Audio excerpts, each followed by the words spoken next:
সরকারের যদি সদিচ্ছা থাকে তাহলে কি কি ঘটনা ঘটতে পারে, তাও মাত্র 12 থেকে 14 দিনের মধ্যে সেটি করে দেখাচ্ছে মাননীয় মুখ্যমন্ত্রী শুভেন্দু অধিকারীর নেতৃত্বাধীন মাত্র 5 জনের একটি ক্যাবিনেট মন্ত্রিসভা। এখন এটা ভাববার, কল্পনা করবার জায়গাতে এই রাজ্যের যারা দেশহিতৈষী মানুষ, দেশপ্রেমিক মানুষ, সেই জায়গাটাতেই তারা ছিলেন না।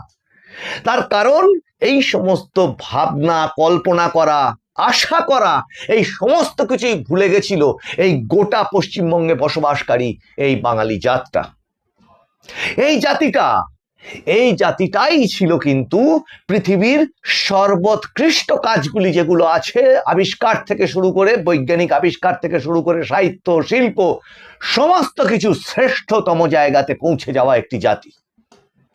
আর স্বাধীনতার পরবর্তী কাল থেকে ধীরে ধীরে ধীরে ধীরে এক একটি সরকার দেশপ্রেমিক যে সত্তাটা, সেই সত্তাটাকেই নষ্ট করে দিয়েছিল এই জাতিটার মধ্য থেকে পরিকল্পিত উপায়ে। কখনো সেটা বাম বিদেশি একটি শক্তির দ্বারা পরিচালিত হয়ে এই দেশে পরিচালন ক্ষমতা বিস্তার করে রেখেছিল, এবং তৎপরবর্তীতে তারই দোসর বা বলা যায় তার থেকেও চরম একটি সরকার 15 বছর ধরে তার শাসন ব্যবস্থা কায়েম করে এই সবে মাত্র আর একটু হলেই একটি স্বাধীন পশ্চিম বাংলাদেশ রাষ্ট্র ঘোষণা করবার মতো জায়গায় চলে গেছিল। বারবার বলি কথাগুলো, তাই না? শুধু দর্শকবৃন্দ, যে কথাটি বাস্তব, যে কথাটি ঘটনা এবং চরম সত্য মানুষের চোখের সামনে ফুটে ফুটে উঠছে, সেগুলো না বলে থাকি বা কি করে? আজকে এই বিলম্বিত, একটু রাত্রিরে দেরি হলো, এই এপিসোডটাতে আপনাদের সামনে যে তথ্যগুলো নিয়ে এসেছি, সেই তথ্যগুলো একদিকে যেমন সরকারের সদিচ্ছার জায়গাগুলো চোখে আঙুল দিয়ে দেখিয়ে দেবে, তেমনি পাশাপাশি আর একটা জায়গা তুলে ধরবে যে আমাদের ভারতবর্ষ যে নানান রকম অশান্তিতে ভুগছিল, কাদের দ্বারা? একটি বিদেশি রাষ্ট্রের, একটি না একাধিক বিদেশি রাষ্ট্রের চক্রান্তের দ্বারা। তার উৎসস্থল ঠিক কোন কোনগুলো ছিল। আর এই মুহূর্তে আমাদের এই 4 তারিখের ভোটের রেজাল্টের পর আমাদের এই জাতীয় নিরাপত্তার ক্ষেত্রে ঠিক কতটা উপকার হল, আগামীতে ঠিক কি অপেক্ষা করে আছে। নমস্কার, মানুষের ভাষায় আপনাদের সকলকে স্বাগত। এই বিশেষ এপিসোডে আমি প্রবীর রায়চৌধুরী আপনাদের সাথে। দেখুন, ভোটের আগে একটি বিশেষ কয়েকটি এপিসোডে আপনাদেরকে দেখিয়েছিলাম, বিশেষ কয়েকটি যোগসূত্রের ব্যাপারে আমরা সন্দেহ প্রকাশ করেছিলাম যে কেন মার্কিন স্পাই পশ্চিমবঙ্গ থেকে ধরা পড়ছে, তার সাথে এক কাঁড়ি ইউক্রেনীয় এবং মার্কিন বিভিন্ন রকমের আরো নানান রকম কাজকর্মের সঙ্গে জড়িত এজেন্টদের সহকারে, যাদের নাকি যাওয়ার পরিকল্পনা ছিল মায়ানমার। এবং সেটাও কি কারণে? ড্রোন প্রশিক্ষণের কারণে। যাদের কাছ থেকে সেই সময়, সেই মুহূর্তে যে সমস্ত নথিপত্রগুলো আমাদের কাছে সূত্র মারফত যে সমস্ত খবরগুলো সেখন পেয়েছিলাম, ড্রোন প্রশিক্ষণ শুধু না, অস্ত্রবাহী ড্রোন এবং নানা রকম নাশকতা পরিকল্পনার যে সমস্ত ব্লুপ্রিন্ট, সেগুলো তাদের কাছ থেকে উদ্ধার হয়।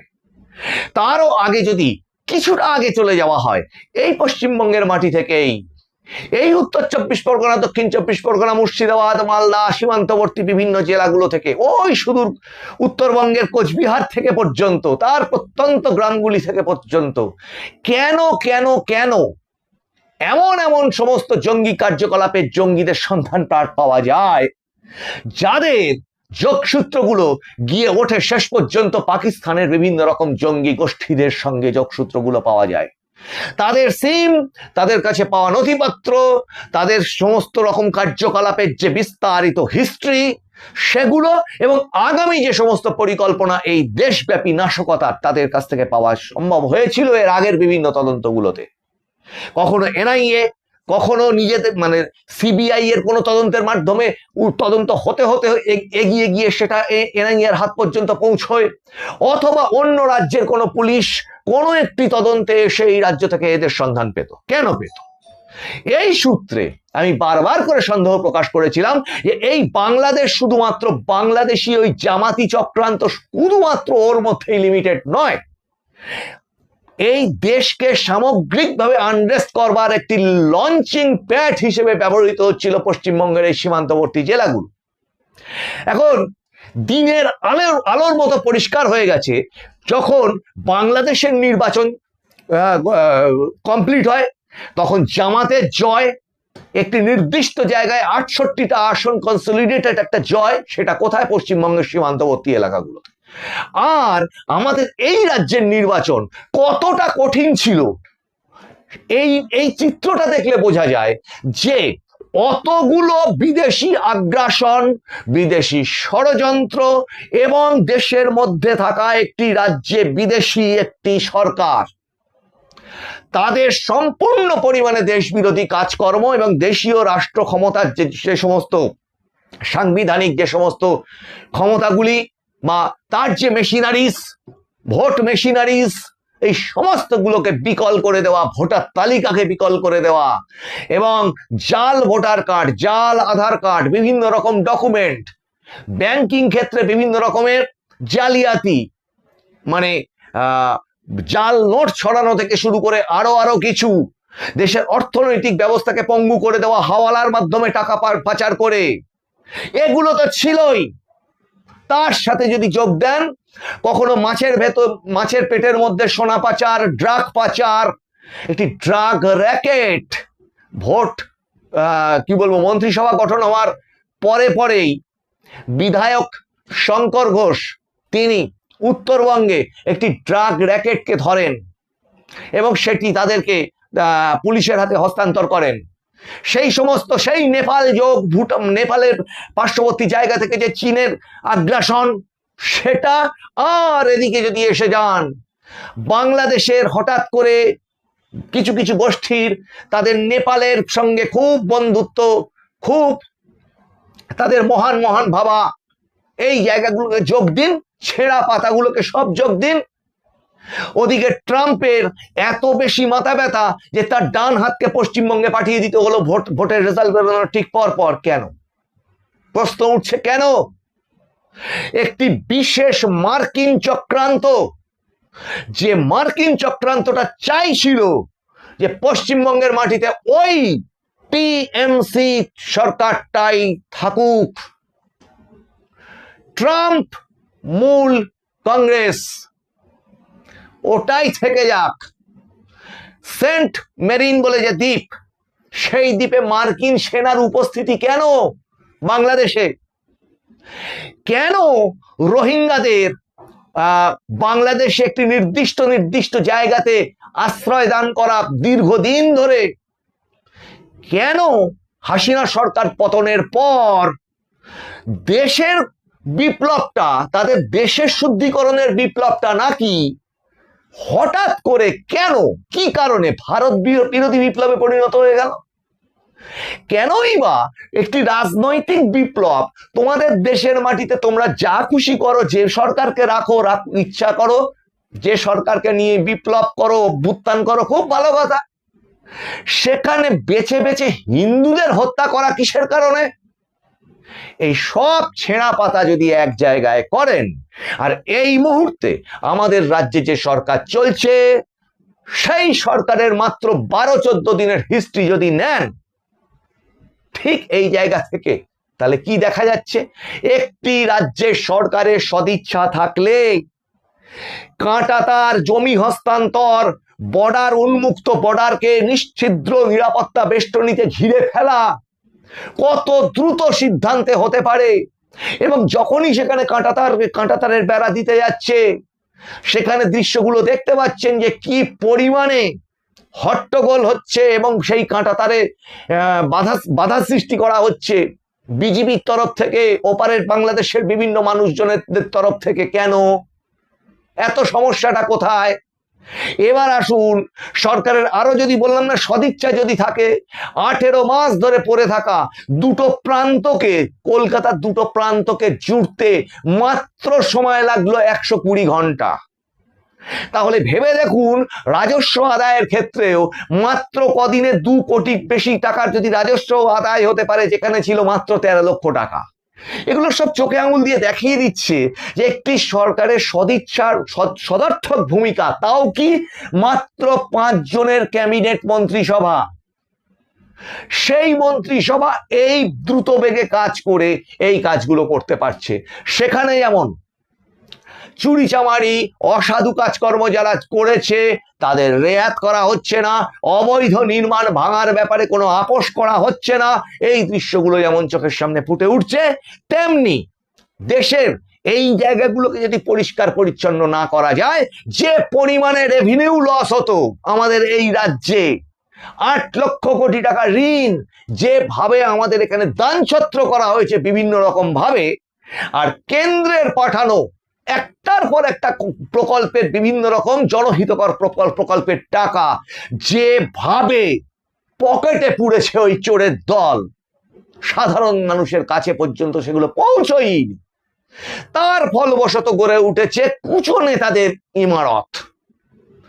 এখন এখন যে দৃশ্যগুলো দেখা যাচ্ছে, সেই দৃশ্যগুলো মানুষ দেখতে চেয়েছিল। একটার পর একটা নেতা, ওই চোর নেতাদের অ্যারেস্ট করা হচ্ছে এবং প্যারেড করানো হচ্ছে, যে দৃশ্যগুলো আপনারা দৈনন্দিন চোখে সুখ করে সারাদিন ধরে দেখছেন এবং উপভোগ করছেন এবং ভাবছেন ধর্মের কল বাতাসে নড়ে। তাহলে এই এপিসোডটার প্রতিপাদ্য বিষয় কি?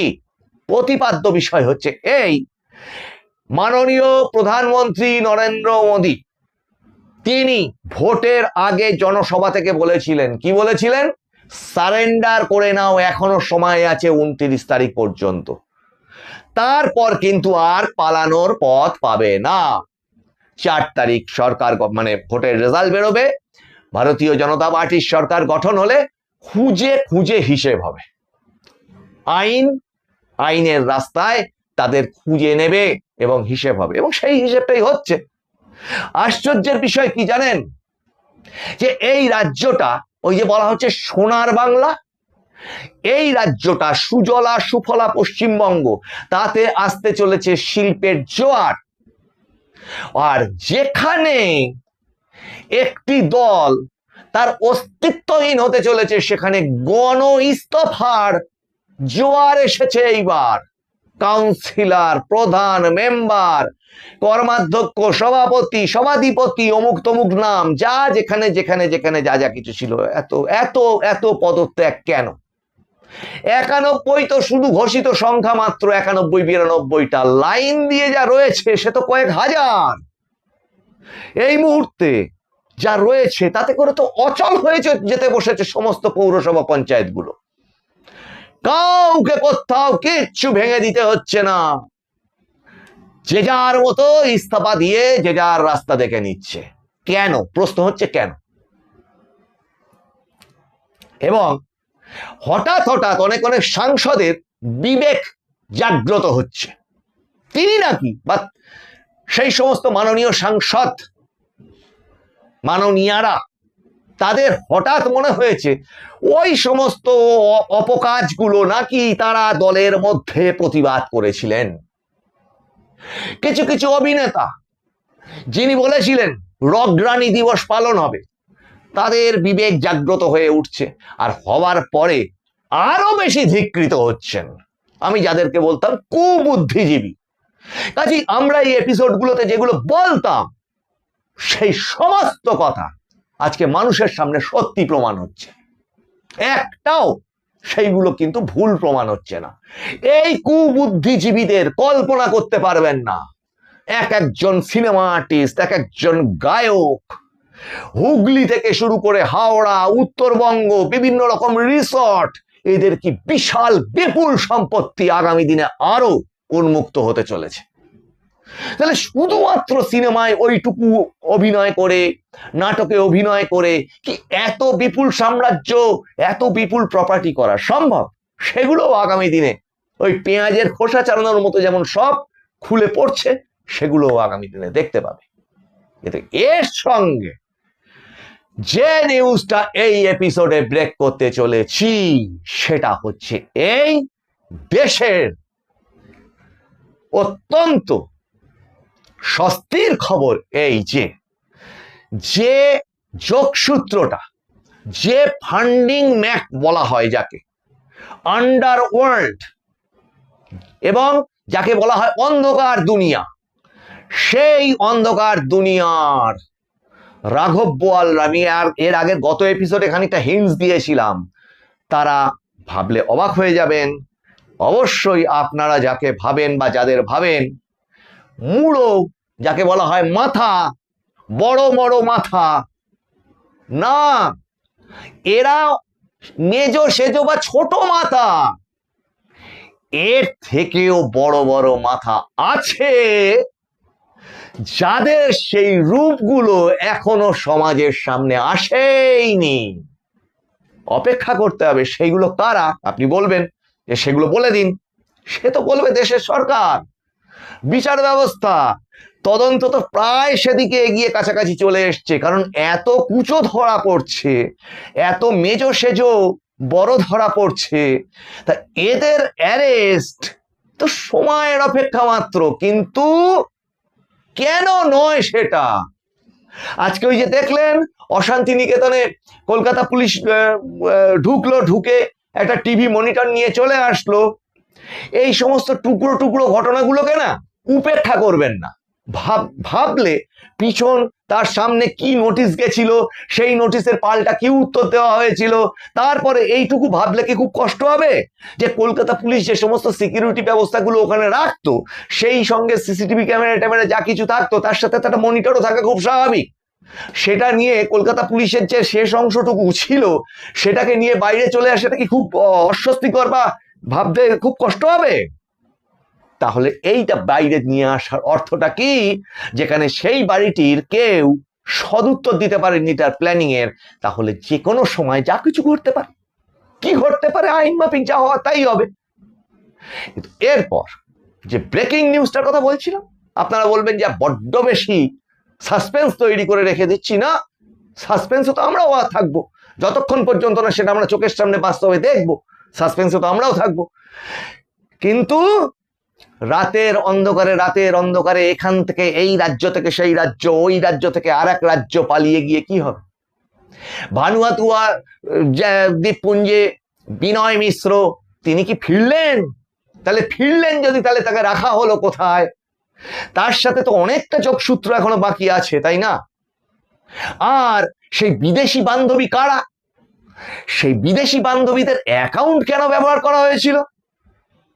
সেই বিদেশি বান্ধবীদের অ্যাকাউন্টে কারা কারা ট্রানজ্যাকশন করেছিলেন?